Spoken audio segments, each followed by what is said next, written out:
Ayan, magluto ako guys ng Bicol Express. Ayan, yung may karne, baboy. Ayan, sangkap. Ito.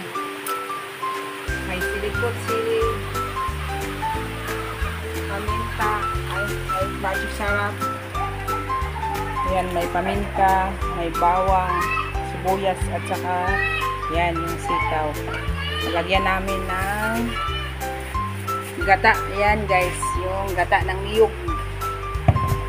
Ayan. Abangan nyo na lang guys sa pag maluto na ito guys. Ayan, yung gata ng niyog.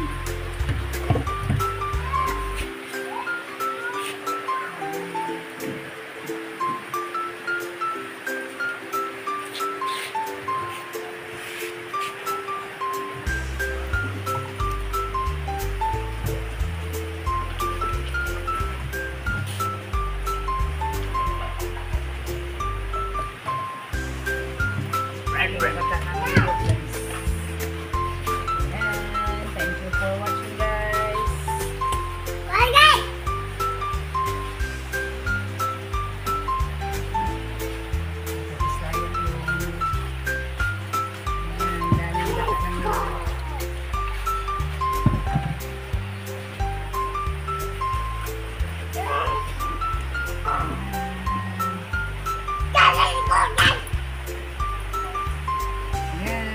Abangan nyo na lang guys pag maluto na ito aking lutong Bicol Express.